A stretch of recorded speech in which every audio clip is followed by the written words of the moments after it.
अस्सलाम नाज़रीन, programme vision पर राजा आतिफ जुल्फ़कार के साथ आपकी खिदमत में हाज़िर हूँ। वो जिनके दिन आखिरी हैं वो एक दूसरे के आमने सामने आ गए हैं और मैच पड़ गया है निगरान वज़ीर-ए-आज़म अनवारुल्लाह काकड़ हुकूमत और सदर आरिफ अलवी के माबैन। ये मैच क्या है, ये क्यों फंसा है और उसका नतीजा क्या निकलेगा, इस प्रोग्राम में ये आपके साथ शेयर करेंगे।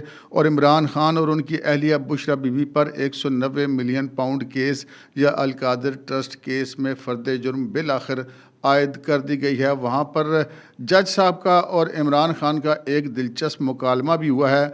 अदालती रुदात भी आपकी खिदमत में पेश करेंगे। इमरान खान साहब ने कोई मीडिया टॉक भी की है और असद तूर को भी अदालत में पेश किया गया था। ये सब कुछ आपके साथ इस प्रोग्राम में हम शेयर करेंगे। सबसे पहले हम आगाज़ कर लेते हैं जनाब असद तूर जो कि एक बड़े मारूफ व्लॉगर हैं और अपने जो वो ख़ासी चुभते हुए व्लॉग्स के हवाले से ख़ासे वो मशहूर हैं। और उनको पहले भी आपको पता है कि इमरान खान का जब दौरे हुकूमत था तो उस वक्त नामालूम अफराद ने उनको उनके घर में जाकर तशद्दुद का निशाना भी बनाया था। और उसके बाद वो जो जब पिछली हुकूमत थी तो उसके ऊपर तनकीद करते रहे, अब जो हुकूमत है उसके ऊपर भी करते हैं।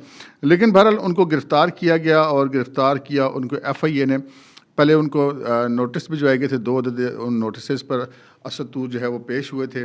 और उसके बाद जब उनको दूसरा नोटिस मिला था तो उन्होंने फिर इस्लामाबाद हाई कोर्ट से रजू किया था कि जी उनकी गिरफ़्तारी रोकी जाए। इस्लामाबाद हाई कोर्ट ने ये तो किया कि उनकी गिरफ़्तारी रोकने की दरख्वास्त तो नहीं मानी, लेकिन इतना कर दिया कि उनको कहा कि जी हिरासा ना किया जाए। लेकिन चूँकि गिरफ़्तारी वाला मामला हिरासा में नहीं आता तो 5 घंटे सवाल जवाब के बाद असद तूर को कल गिरफ़्तार कर लिया गया था FIA की तरफ से। आज सुबह FIA के हुकाम ने असद तूर को, जो जुडिशल मजिस्ट्रेट FIA एक अलग मजिस्ट्रेट होते हैं FIA के, उनके सामने असद तूर को पेश किया गया, जहाँ पर जो FIA हुकाम है उन्होंने ये इस्तदा की अदालत से कि उन्होंने असद तूर से उनका मोबाइल फ़ोन और उसमें से जो कुछ चीज़ें हैं, कुछ मवाद है, वो उन्होंने रिकवर करना है और लिहाजा उनका जिस्मानी रिमांड दिया जाए। तो 5 दिन का जिस्मानी रिमांड जो है असद तूर का दे दिया गया है, जिसके बाद FIA हुकाम असद तूर को लेकर रवाना हो गए और अब उनसे मज़ीद तफ्तीश की जाएगी। अच्छा, असद तूर का जो केस है, इसके अंदर जो उनके ऊपर इल्ज़ाम है वो जो है वो अदलिया और मुसल्लह अफवाज के ऊपर, आप ये समझ लें कि तनकीद करने का लफ्ज़ पता नहीं शायद मुनासिब है या नहीं है, लेकिन फ़ेक न्यूज़ फैलाने का इल्ज़ाम है। अब ये असद तूर ने साबित करना है दौरान रिमांड कि उन्होंने जो मवाद फैलाया वो फ़ेक था या कि दुरुस्त था। और अगर वो दुरुस्त था तो फिर चाहे वो कितना भी सख्त क्यों ना हो, उनके ख़िलाफ़ कार्रवाई नहीं होनी चाहिए। और बहरहाल जो सहाफ़ी है उसके ख़िलाफ़ ये मुकदमों और हथकड़ियों वाला काम नहीं होना चाहिए। अगर किसी सहाफ़ी ने फ़ेक न्यूज़ फैलाई है तो उस पे जो नई कानून साज़ी की भी मैं हक़ में नहीं हूँ। जो ऑलरेडी जो हत्या इज़्ज़त के केस हैं, वो हत्या इज़्ज़त के जो कवानीन हैं वो मौजूद हैं, उनके ऊपर अमल दरामद जो है वो ज़रूर होना चाहिए। तो ये एक मामला है असद तूर का। और असद तूर की गिरफ़्तारी के ख़िलाफ़ जो है वो आज दिन को सपहर को नेशनल प्रेस क्लब इस्लामाबाद के बाहर सहाफ़ियों ने एहतजाजी मुज़ाहरा किया। इस मुज़ाहरे में जो है वो नेशनल प्रेस क्लब के अहदेदार और Rawalpindi Islamabad union of journalist के अहदेदार मौजूद थे। एंकर पर्सन हामिद मीर और समी इब्राहिम भी मौजूद थे और उन्होंने जो है वो journalism is not a crime के जो है वो बैनर्स भी उठा रखे थे, प्ले कार्ड्स उठा रखे थे। और उन्होंने असद तूर की गिरफ़्तारी की मज़म्मत की तमाम मुकर्रीन ने और उनकी जल्द अज़ जल्द रिहाई का मुतालबा भी किया। अगली ख़बर की तरफ बढ़ते हैं जनाब। अगली ख़बर हम लेके चलते हैं आपको सेंट्रल जेल अडयाला।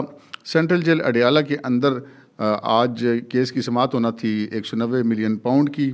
और जो एहतसाब के नए जज तैनात हुए हैं, क्योंकि पिछले जज साहब बशीर साहब तो छुट्टी पर चले गए थे, नासिर जावेद राना वो जनाब सुबह सुबह सेंट्रल जेल अडयाला पहुंच गए थे।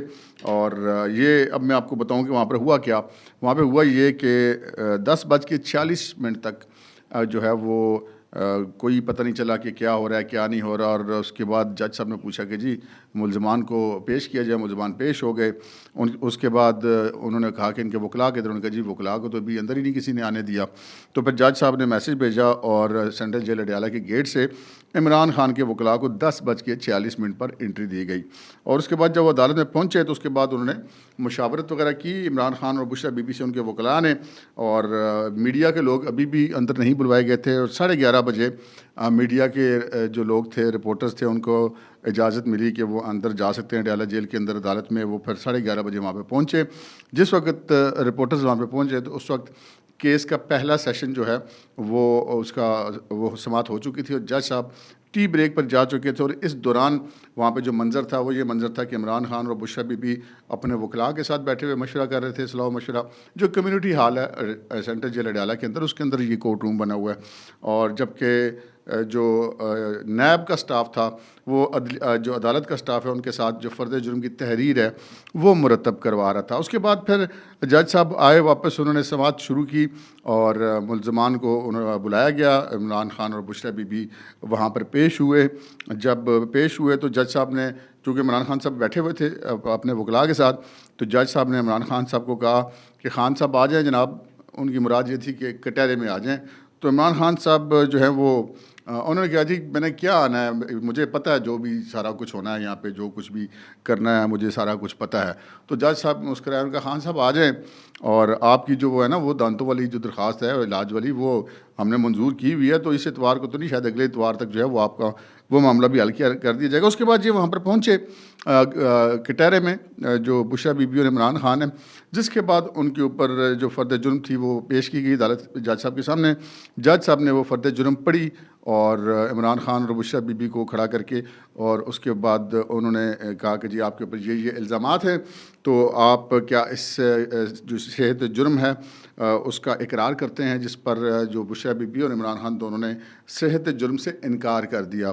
और ऐसे ही होता है जब मुकदमात का ट्रायल होता है, तो वो सेहत जुर्म से जब फ़र्द जुर्म आयद होती है तो मुल्ज़मान जब अगर तो वो इकरार कर लें तो फिर तो वहीं पर सज़ा हो जाती है, फिर तो आगे ट्रायल चलाने की ज़रूरत ही नहीं होती। तो अमूमन जो होता है वो एक फ़ॉर्मेलिटी होती है, मुल्ज़मान जो हैं वो सेहत जुर्म से इनकार करते हैं, उस फ़र्द जुर्म पर उनके से साइन लिए जाते हैं।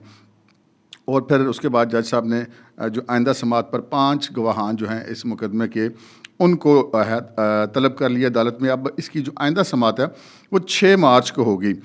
इस मौके पर इमरान खान साहब की तरफ से उनके वकला ने 2 अदद दरख्वास्तें मंजूर की थी। एक तो उनका वो डेंटिस्ट से चेकअप के हवाले से, और दूसरा जनरल फिजिशियन के चेकअप के हवाले से, तो वो दोनों दरख्वास्तें उनकी मंजूर कर लेगी। एक और दरख्वास्त की थी इमरान खान के वकला ने, और वैसे वो बड़ी अजीब सी दरख्वास्त थी, पहले भी वो कई दफ़ा ये नकूल ले चुके हैं केसेस की, एक से ज़्यादा बार, लेकिन चूँकि जज साहब नए थे तो इन्होंने कहा कि चलो इसी बहाने को टाइम शायद मिल जाए, तो उन्होंने दोबारा नकूल की दरख्वास्त की और कहा कि जी जो आपने तारीख़ दी है उससे मज़ीद 7 दिन का आगे का वक्त दिया जाए, ताकि हम ज़रा वो नकूल हमें जो मिली हैं वो ज़रा सही पढ़ी नहीं जा रही, तो हम उनको पढ़ के ज़रा केस अपना तैयार कर लेंगे।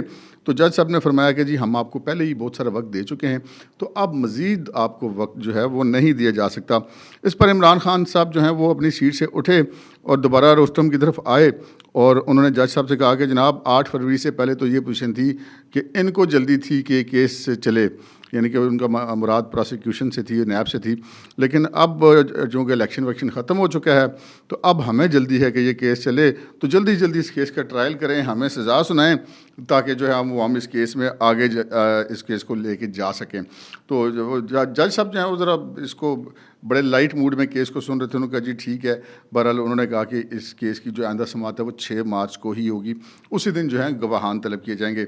उसके बाद फिर ये हुआ कि जी इमरान खान जो चूँकि उनको बाकायदा सहूलत हासिल है, वो वाहिद दुनिया के जो कैदी हैं, हवालाती हैं, जिनको जेल के अंदर मीडिया से गुफ्तगू की सहूलत हासिल है, तो वो सहूलत का उन्होंने फ़ायदा उठाया और वहाँ पर मौजूद जो रिपोर्टर हज़रात थे उनसे उनकी गुफ्तगू हुई, जिस पर उन्होंने वो हस्बे आदत एक तो मुतालबा वो बड़े अरसे से करते चले आ रहे हैं। जब वो वज़ीर-ए-आज़म थे तब भी बड़ी शद्दोमत से वो मुतालबा किया करते थे कि जनाब चीफ़ इलेक्शन कमिश्नर जो हैं वो मुस्तफ़ी हो जाएँ। उन्होंने इस मुतालबे को दोहराया और उन्होंने कहा जी मैंने हफ्ते के दिन इस इलेक्शन के ख़िलाफ़ एहतजाज की कॉल दी है और अवामी मैंडेट से बड़ी कोई चोरी नहीं है और इन्होंने अवाम का मैंडेट चोरी किया है। फिर उन्होंने कहा उनसे जब IMF को लिखे जाने वाले ख़त जो उन्होंने कहा था कि मैं भेजूँगा लिखूँगा, उस पर उनसे सवाल किया गया तो उन्होंने कहा कि IMF को लिखा जाने वाले ख़त जो है वो गद्दारी करार दिया जा रहा है, जबकि FATF की कानून साजी की इन्होंने मुखालफत की और इन्होंने समराज कि उस वक्त की जो अपोजिशन थी और अब जो PDM की हुकूमत थी उसके बाद, तो और इन्होंने मुतालबा किया कि उनके केसेस ख़त्म किए जाएँ। हालांकि वैसे ये खान साहब जो है ये बात गलत करें, ये एक फ़ैक्ट है कि पिछले इमरान खान के दौर में अपोजिशन के किसी बंदे ने कभी ये नहीं उनसे किसी भी मामले पर ये शर्त नहीं रखी कि उनके केसेस ख़त्म किए जाएं। वो केसेस अपने जो थ्रू प्रॉपर चैनल है, जो तरीक़ाकार है, उसके मुताबिक ही वो ख़त्म हुए और कुछ तो अभी भी चल रहे हैं। लेकिन ये है कि इमरान खान साहब ने ये बात कर दी। अब वो इमरान खान साहब को कोई रोक तो नहीं सकते ना, खान साहब आप झूठ बोल रहे हैं। तो वो फिर उन्होंने कहा कि जी IMF के ख़त के हवाले से उन्होंने कहा कि ख़त डिक्टेट कराने के लिए मैंने करवा दिया था अपने जो पार्टी के रहनुमा थे, लेकिन उसके बाद से अभी तक मेरी अपनी पार्टी के रहनुमाओं से मुलाकात नहीं हुई। तो आज मेरी उनसे मुलाकात होगी तो इल्म होगा, और फिर बामी मुशावरत के बाद वो ख़त IMF को भेज दिया जाएगा। और जब उनसे पूछा गया कि खान साहब आप उस ख़त में क्या लिखेंगे, तो खान साहब ने यह फरमाया कि जी यही लिखा जाएगा कि सियासी इस्तेकाम के बग़ैर मुआशी इस्तेकाम जो है वो नहीं आ सकता, और तमाम मईशतदान कहते हैं कि वसाइल पैदा किए बगैर कर्ज पर मुल्क नहीं चल सकता। खान साहब यही गल्लां पिटदे रहे लोग जो तुसी वज़ीर आज़म सो, लेकिन तुसी क्या कि नहीं मंग के ही खाना है जनाब। कोई हमने अपनी आमदनी में इजाफा नहीं करना, कोई इस मुल्क में इंडस्ट्री हमने नहीं चलने देनी, कोई इस मुल्क के अंदर जितने सी पैक वक्त था आपने सारा लपेट के भेज दिया, सारा सरमायाकारों को मतलब आप लोगों ने डंडा करा के इस मुल्क से निकाल दिया। तो अभी आप ये बातें कर रहे हैं। खैर ये बातें बंदा अपोजिशन में ही आके करता है। और उन्होंने कहा कि तमाम मईशतदान कहते हैं कि वसाइल पैदा किए बगैर मुल्क कर्ज पर नहीं चल सकता। सारी कौम कह रही है कि धांधली हुई है और 20 नशिस्तों वाले को वज़ीर आज़म बनाया जा रहा है। सारा मुल्क एक तरफ खड़ा हुआ है और इनके ख़िलाफ़ खड़ा हुआ है। लेकिन हालांकि खान साहब जो इंतखाबात का रिज़ल्ट है उसके मुताबिक जो तकरीबन 20% वोट जो हैं टोटल वोटर्स के 1,69,00,000 के करीब PTI को पड़े हैं, और बाकी 4 करोड़ और तकरीबन 35 लाख या 40 लाख तो आपके ख़िलाफ़ पड़ा है। तो आपको तो 20% लोगों ने भी वोट नहीं दिया मुल्क के अंदर, तो जिसको आप कहते हैं कि जी बड़ी कौम ने फैसला कर दिया। चलें, बहरहाल उन्होंने कहा कि जी सारी कौम कह रही है कि धांधली हुई है, 20 नशिस्तों वाले को वज़ीर आज़म बनाया जा रहा है, सारा मुल्क इनके ख़िलाफ़ खड़ा है। और उन्होंने कहा जी इस तरह फिर चीफ़ इलेक्शन कमिश्नर का इस्तीफ़ा तो बनता है। और फिर उनसे पूछा गया कि जी सदर मुमलिकत ने असम्बली का इजलास बुलाने से इनकार कर दिया है, आपके ख्याल क्या है कि ये उन्होंने ठीक किया या गलत किया? तो उन्होंने कहा जी बिल्कुल ठीक किया है, और सदर ने असम्बली का इजलास ना बुला के बिल्कुल ठीक किया, उनको ऐसा ही करना चाहिए था। और फिर उन्होंने कहा कि जनाब हमारी पार्टी जीती हुई है मगर इसे मखसूस नशिस्तें नहीं दी जा रही, और जुल्म से पार्टी ख़त्म नहीं बल्कि और मजबूत हुई है। शरीफ ख़ानदान का जनाजा निकल गया है, हफ्ते के अंदर दोबारा एहतजाज की कॉल देने लगे, हफ्ते वाले दिन की बात की। तो खान साहब ये ने कहा जी पार्टी जीती है मगर मखसूस नशिस्तें नहीं दी जा रही। खान साहब को 2021 इलेक्शन कमीशन मिन्नतें तरले कर रहा था, लेटर पे लेटर लिखा था, खान साहब अपनी पार्टी का इंट्रा पार्टी इलेक्शन करा दें, आपके लिए मसला बन जाए। पर खान साहब उस वक्त तो आगे घोड़े पर सवार तो कहते थे यार ये सारी इस्टेब्लिशमेंट मेरे साथ है, फैज़ मेरे साथ है, उस साकिब ने साथ से लेके बंदयाल तक सारे मेरे साथ हैं, हमें मार देने चवला। वो चवलें आज गले पड़ी हुई हैं, वो कर लेते इलेक्शन। और खान साहब ने अच्छा जब इलेक्शन भी कराए तो उन्होंने उनके उस अना ने इस चीज़ को या तकब्बुर ने इस चीज़ को गवारा नहीं किया कि इलेक्शन हो, उन्होंने नामजदगियाँ कर दिया, नामजदगियाँ कर दी, वो इलेक्शन फड़या गया। फिर इलेक्शन कमीशन से लेकर सुप्रीम कोर्ट तक वो जाली इलेक्शन हो गया। तो अब वो अपना किया सामने आ रहा है, खान साहब आपने जितना कुछ किया अपने साथ खुद ही किया। और फिर उनका शरीफ ख़ानदान का जनाजा निकल गया। लो दसो जनाब शरीफ ख़ानदान का जनाजा कैसे निकल गया? नवाज शरीफ साहब पाकिस्तान में आगे बैठे हुए हैं और वो हुकूमत में ख़ुद ज़ाती तौर पर नहीं है, लेकिन एक छोटा भाई उनका वज़ीर आज़म बनने जा रहा है, बेटी उनकी वज़ीर आला पंजाब बन गई और बड़ी तगड़ी वज़ीर आला बनी है, बड़ी ज़बरदस्त अक्सरियत के साथ।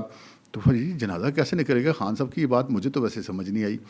तो बहरहाल अब ये खान साहब की मर्ज़ी है। खान साहब जो जंगल के बादशाह हैं, अंडा दे या बच्चा दे, उनकी मर्ज़ी है, वो इस तरह की बातें करते रहते हैं। अच्छा, लेकिन जनाब जो मैंने आपने जो ख़बर है कि वो जिनके आखिरी दिन हैं उनके दरमियान आखिरी मार्का शुरू हो गया। आखिरी दिन किसके हैं जी? निगरान हुकूमत के आखिरी दिन है। निगरान हुकूमत अब जिस दिन असम्बली का इजलास होगा उसके बाद मेरा ख्याल है कोई 4 मार्च तक गालबन नायब वज़ीर आज़म मुंतखब हो जाएगा, तो निगरान हुकूमत फ़ारिग हो जाएगी। तो आप ये समझ लें कि 3 फरवरी तक निगरान हुकूमत है। तो आखिरी उनके दिन हैं, लेकिन मैच उनका फंस गया। किससे जनाब? सदर आरिफ अलवी साहब से। आरिफ अलवी साहब के भी आखिरी दिन है। अपना असल टर्न और तो 5 साल का वो पूरा कर चुके हैं पहले ही, तो उसके बाद वो डेली वेजेस पे चलेंगे जब तक नया सदर नहीं आता।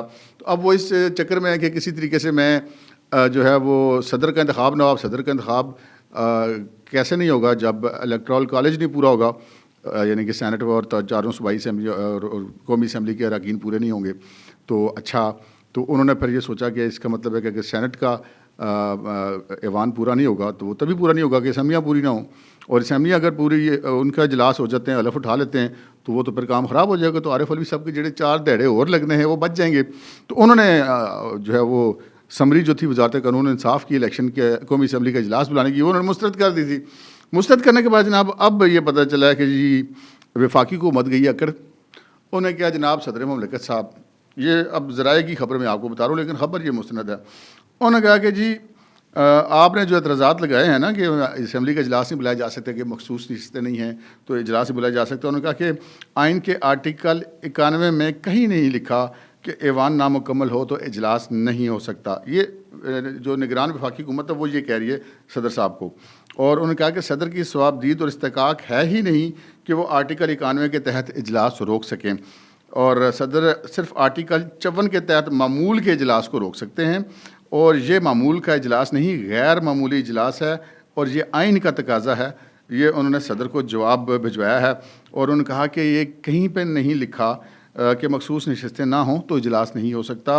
और निगरान हुकूमत वफाकी हुकूमत के उन्होंने निगरान हुकूमत ने जो है वफाकी हुकूमत ने सदर को एक मतलब ये उन्होंने बता दिया, साथ उन्होंने कहा कि जनाब आप मेहरबानी फरमाएँ और अपने फ़ैसले पर नज़रसानी करें, और कौमी असम्बली का इजलास तलब करें, और आइन के आर्टिकल 91 की शिक 2 के तहत 21वें दिन इजलास बुलाना लाजमी है। और 29 फरवरी को बता दिया निगरान हुकूमत ने सदर साहब को कि जी अगर 29 फरवरी को इजलास ना भी बुलाया गया तब भी उस दिन इजलास हो जाएगा। अब आरिफ अलवी साहब जो हैं वो अब क्यों ऐसा कर रहे हैं, अब ये ज़राए का कहना है कि जी वो बेसिकली उनका मसला और कोई नहीं है। वो दो वजूहत, एक तो हमारा अंदाज़ा था, लेकिन एक हमारे पास अभी उस हवाले से थोड़ी सी इन्फॉर्मेशन भी है। अंदाज़ा तो मैं आपको पहले भी बता रहा हूँ कि वो अब चाहते हैं कि जाते जाते कोई इमरान खान की नज़र में वो मतलब मुजाहिद एक दफ़ा फिर बन जाएँ, ताकि उनको आइंदा भी कुछ मिल जाए अगर उनका पर। लेकिन ये अलग बात है कि अब इमरान खान को भी आइंदा कुछ मिलेगा या मिलेगा, या अब इस पोजीशन में रहेंगे या नहीं रहेंगे। लेकिन आरिफ अलवी साहब का तो बहरहाल यही ख्याल है, क्योंकि उन्होंने तो माशाल्लाह 5 साल 5.5 साल वो मुल्क के सदर के बजाय तहरीक इंसाफ ही के सदर रहे हैं, उसी तरह एक्ट करते रहें। तो एक तो ये वजह, दूसरी अब ऑफ द रिकॉर्ड ये पता चला है कि जी सदर साहब कोई सेफ़ पैकेज मांग रहे हैं, कोई सेफ़ एग्ज़िट मांग रहे हैं, क्योंकि उनको ये पता है कि जो ही वो सदारत से उतरेंगे तो बहुत सारे उन्होंने गैर आइनी काम किए हुए हैं, और उन पर आर्टिकल 6 लग सकता है। सुप्रीम कोर्ट के अहकामात भी मौजूद हैं, फ़ैसले भी मौजूद हैं। बहुत सारे उन्होंने काम ऐसे किए हुए हैं जो कि आइन और कानून के ख़िलाफ़ थे। चूँकि सदर के तौर पे उनको इस्तिस्ना हासिल था तो वो इंजॉय करते रहे और वो अपनी जो मन मर्ज़ी करते रहे। लेकिन अलवी साहब मुश्किल है। अब आप, मुझे नहीं आपको लगता कि आप बच सकेंगे। जो ही आप इस वक्त वो शेर की सवारी वाली बात है कि जो ही आप शेर से की सवारी से उतरेंगे उसके बाद शेर ने तुहानू खा जाना है। तो ज़्यादा इम्कान यही है कि जब आरिफ अलवी साहब नहीं होंगे सदर तो वो उनके ख़िलाफ़ केसेस भी सारे शुरू हो जाएंगे। तो अभी उन्होंने इजलास तो नहीं बुलाया, लेकिन बहरहाल 29 फरवरी को इजलास तो 10 बजे तक हो ही जाएगा। अब तक के लिए इतना ही, इजाज़त दीजिए। अल्लाह हाफ़िज़।